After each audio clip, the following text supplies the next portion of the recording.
여러분 혹시 틱톡을 아시는지 모르겠습니다.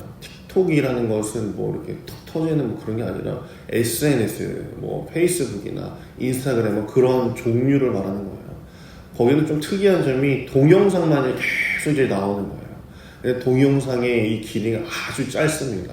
15초 정도 되는 그런 짧은 동영상들만 계속 이제 올라오는 거예요. 그러면 젊은 친구들은 이제 그것을 계속 넘겨가면서 내가 좋아하는 뭐 눈에 드는 이제 영상만을 이제 보게 되는 것이죠. 상당히 짧은 이 플랫폼을 이제 만든 이유가 여기에 있다고 합니다. 내가 좋아하고 선호하는 동영상. 그런데 짧은 거를 원하는 거죠. 사람이 심리적 장벽이 15초라고 합니다. 15초 동안 딱 보고 나서 내 마음에 든다 안 든다는 것을 이제 판단하게 된다는 것이죠.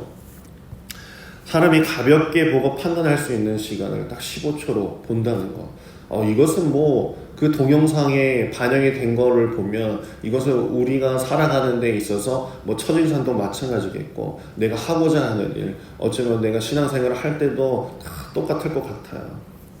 공부를 쉽게 포기할 수도 있고 연애도 쉽게 포기할 수도 있고 교회도 재미에 따라서 내 입맛에 따라서 포기해버리고 다른 쪽으로 넘어가 버린다는 그런 것도 아마 있지 않을까 생각이 됩니다.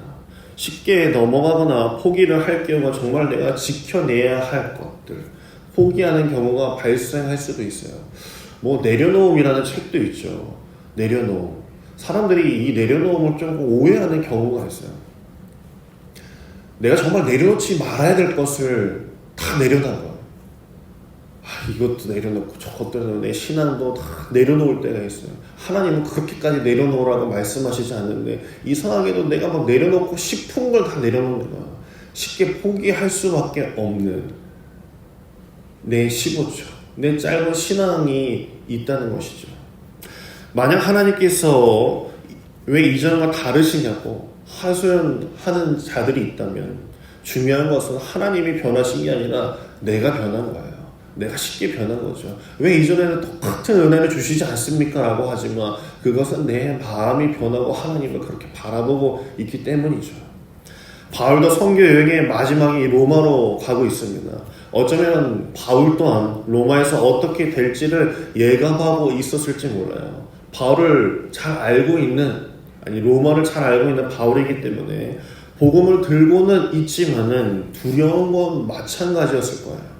어쩌면 오늘 말씀을 보는 독자로서 바울에게 도망칠 기회가 생긴 게 아닐까라는 생각이 듭니다.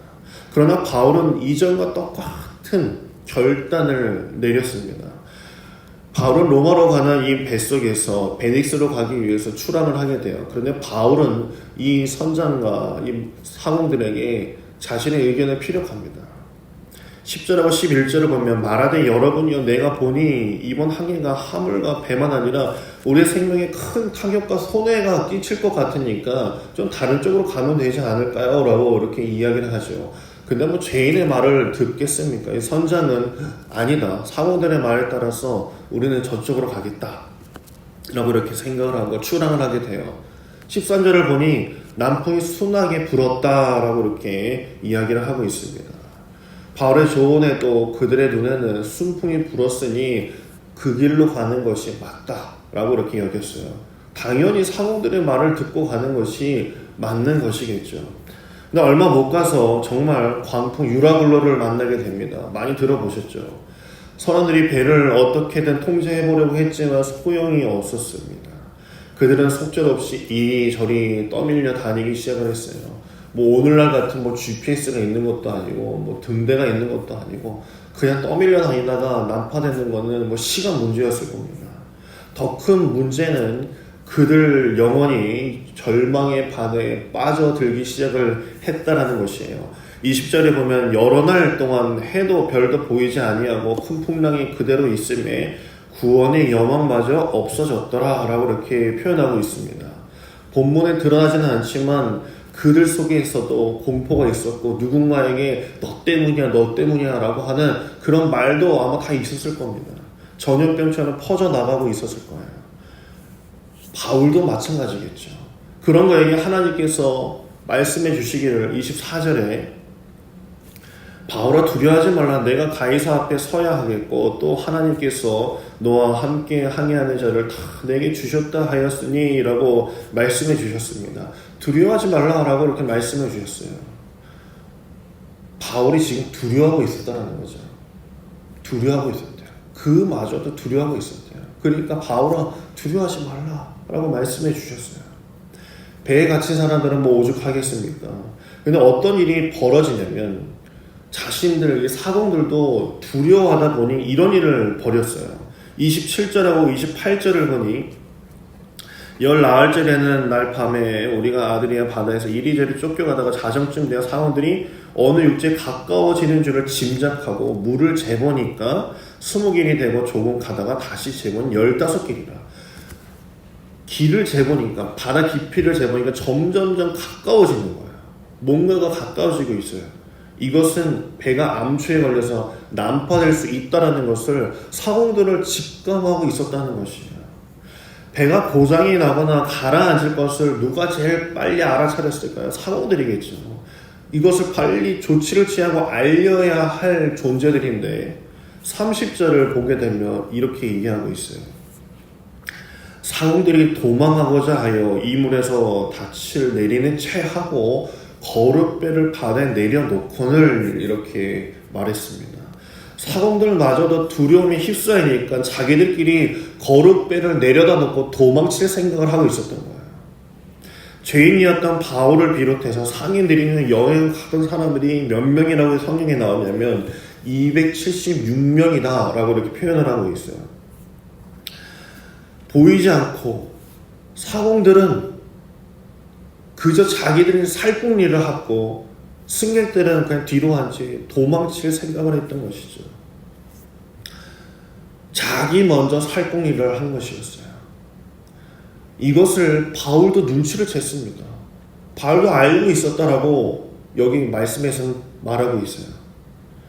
바울도 눈치 있게 사원들하고 야 나도 같이 가자 하면서 도망을 쳤으면 얼마나 좋아요. 자신도 그저 죄인인걸요. 어쩌면 바울에게는 이거는 기회가 아니겠습니까? 물에 빠지면 지푸라기도 잡는다라고 평소에는 하나님을 잘 믿다가도 내 안에 두려움과 도망칠 구멍이 생기게 되면 뭐 하나님에게 뭐가 뭐 급한 대로 나가고 봐야죠. 내 목숨 살고 봐야죠. 이 시대에는 거룻배들 참 많습니다. 사원들이 내려놓고 바울도 그 장면을 목도하고 너희들 도대체 뭐하는 거냐? 나도 가자 라고 할 수 있어요. 지금 이 배 안 타면 죽는다고 합니다. 요즘 최근에 뭐 주식시장에서 뭐 고버스니 인버스니 마지막 버스 안 타면 너만 손해다라고 하는 이야기가 참 많아요. 제가 들은 이야기가 있어요. 얼마 전에 삼성에 다니는 신입사원이 퇴사를 했대요. 퇴사를. 삼성에 들어가는 것도 참 어려운데 퇴사를 쉽게 했다는 거예요. 왜 퇴사를 했냐? 비트코인을 했다가 60억을 벌어서 퇴사를 했다 라고 이렇게 이야기를 해요. 그런 얘기들은 나만 바보 같잖아요. 그렇죠? 하나님은 나무라고 했는데 하나님은 분명히 나무라고 했는데 세상은 저 버스 저 막차 안 타면은 안 된다라고 손짓하며 나를 오라고 이렇게 이야기할 때가 참 많습니다. 우린 그럴 때 어떻게 해야 될까요? 31절하고 32절을 보게 되면 바울이 이렇게 얘기합니다. 바울이 백부장과 군인들에게 이르되 이 사람들의 배에 있지 아니하면 너희가 구원을 얻지 못하리라 하니 이에 군인들이 거룻줄을 끊어 떼어 버리니라 라고 말씀합니다. 바울이 배를 묶는 줄을 다 떼어버리라고 이야기했어요. 바울이라고 해서 사공들 사이에 껴서 도망치고 싶지 않았겠습니까? 그런데 바울은 그 거룻배의 밧줄을 과감히 끊어버리라고 말합니다. 바울의 머릿속에는 다른 건 없었어요. 하나님께서 살리시겠다라는 말씀만을 기억한 줄 믿습니다. 24절을 아까 읽었던 것처럼 바울아 두려워하지 말라 내가 너를 분명히 구원하겠다. 이 배를 내가 살리겠다라고 말씀 그 한마디만 기억하고 그들에게 그 줄 다 끊어버려라. 하나님을 살리시겠다라고 말씀하셨다라고 그들에게 선포했던 것이에요. 오늘 여러분에게 이런 음성이 들려지기를 간절히 소망합니다. 바울은 그 하나님의 단 한마디 두려워 말라 내가 지켜주겠다 믿었기 때문에 276명이 아직도 살아있기 때문에 탈출할 수 있는 배부터 끊어버린 것이에요. 하나님이 지켜주시는 그 말씀, 거기에 믿음을 가진 것이죠. 우리는 내비게이션을 이제 목적지를 검색을 하고 길 탐색을 합니다. 어느 길이 빠른지를 눌러봐요. 그러나 하나님의 말씀에 따라 사는 것이 빠른 길인 줄 믿으시길 간절히 바랍니다. 우리의 삶 속에서 여러 길을 막 탐색을 하게 될 거예요. 하지만 빠른 길은 하나님의 말씀이 가장 빠른 길이에요. 바울이 만약에 이때 같이 가자 하면서 사모들과 도망을 쳤으면 진작에 도망을 쳤을 거예요. 그러나 도망쳐서 도착한 곳은 천국이 아닐 겁니다.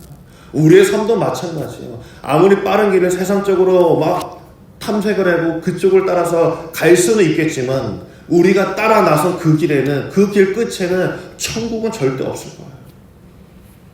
두려움이 많은 이 시대에 있는 교회든 어디든 그 어둠의 시대를 뚫어내는 한 사람이 필요한 것이에요. 바울과 같이 그 말할 수 있는 사람, 하나님이 살리시겠다라고 말씀하셨다. 이 땅의 소망은 하나님이라고 말할 수 있는 사람이 그 배를 살리는 거고 276명을 살리는 거와 똑같은 거예요. 어쩌면 우리 교회와 똑같지 않을까? 이 배도 마찬가지예요. 이 교회도 마찬가지입니다. 목사님께서 말씀하시는 대로 이렇게 가보자라고 하는 그 단 한 사람이 있듯이 이 세상 속에서 하나님께서 그렇게 말씀하셨어 라고 복음을 전할 수 있는 그 한 사람이 있을 때 그 배를 살리는 것입니다. 세상에 갖가지 소리가 참 많아요. 하지만 하나님의 소리를 내는 저와 여러분 되기를 간절히 소망합니다. 바울이 그 많은 일들 중에서 하나님의 소리에 확신을 내며 전파할 수 있었던 것은 어디에 있을까요? 그 마음에 강한 믿음이 있었기 때문이에요. 어떤 어린아이가요, 마당에 있던 큰 돌을 옮기려고 막 애를 써요. 힘써 밀어봤어요. 그래서 그것을 보던 아빠가 묻습니다. 누구누구야, 최선을 다했니? 라고 물었어요. 아빠 최선을 다했어요. 저는 힘껏 밀었어요. 아니야, 너 최선을 다한 거 아니야. 다시 해봐. 라고 해서 그 아이가 다시 낑낑낑 대면서 또 큰 돌을 힘차게 밀었습니다. 너 최선을 다했니? 아까보다 더 힘세게 밀었어요. 라고 하자 아버지가 그 아들에게 이렇게 이야기합니다. 너의 최선은 나한테 도움을 청한다. 내 큰 손이 있는데 왜 너는 아직도 너가 밀고 있냐? 라고 그 아버지는 아들에게 말했다라는 것이죠. 여러분은 어떤 최선을 다하고 있습니까? 하나님의 도움을 구하지 않는 이유는 도대체 뭐가 있습니까? 내 판단이 더 낫다고 생각하기 때문에 나 혼자 최선을 다하고 있습니까? 우리의 최선의 삶은 기도의 삶인 줄 믿으시길 간절히 소망합니다. 하루의 최선은 이 새벽 기도로 시작하는 것이에요. 하나님의 도움으로 쉽게 해버리는 것이 주님이 보시기에 최선인 줄 믿으시길 간절히 바랍니다. 어리석게 사공들과 노질하지 마시길 바라요. 버티지 마시길 바랍니다. 배 하나 띄어서 도망갈 생각하지 마시길 바랍니다. 이 교회라는 배에서 뛰어내려서 어디로 갈까 생각하지 마시길 바라요. 그저 여기에 나와서 저 십자가 바라보고 기도하는 것이 우리의 최선인 줄 믿으시고 오늘 이 시간도 기도에 매진하시길 간절히 소망합니다. 기도 오래 하는 방법 알려드릴까요? 그냥 안 일어나면 돼요. 그냥 안 일어나면 돼요. 그냥 기도하다가 눈 떠지면 십자가 바라보고 내가 갈 길이 저기군 하고 그냥 앉아있으면 그냥 기도가 되는 거예요. 저도요, 여기 앞에서 기도하지만요, 한 40-50분 동안은 이게 기도하는 건지 뭔지 잘 몰라요. 그냥 기도하는 것 같아요. 근데 어느 순간에 도달할 때 내 기도가 하나님과 연결되는 느낌을 받을 때가 있어요. 저만 그래요? 아니죠. 다 느끼실 거예요. 어느 순간 되면 내 영혼이 스스로 내 입이 열리고 기도하는 그 시기가 분명히 오게 됩니다. 내 삶의 마지막 천국의 길 간절히 소망합니다. 도망친다고 해서 절대 그 길 끝에 천국이 있지 않습니다. 나의 최선, 기도임을 기억하시고 오늘 이 새벽에도 주님 앞에 내 최선을 드리는 여러분에게 간절히 소망합니다. 기도하겠습니다. 자비하신 하나님, 우리의 삶이 이 변화 많은 세상 풍조에 휩쓸리는 것이 아니라 하나님의 말씀과 기도로 굳건하게 하여 주시옵소서. 주 안에서 우리의 몸과 영혼이 강건하여 하나님께서 허락하신 사명을 감당하게 하여 주시옵소서. 믿음으로 준비되어 말씀하실 때 순종하며 나아가는 우리 교회 굿모닝 교회 성도들 될 수 있도록 인도하여 주시옵소서. 오늘 이 시대에 거루줄이 너무나도 많습니다. 탈출하고 갈 길이 너무나도 많은 이 시대 속에 너를 살릴 것이라고 속삭이는 영의 무리가 있습니다. 저희는 갈대와 같습니다.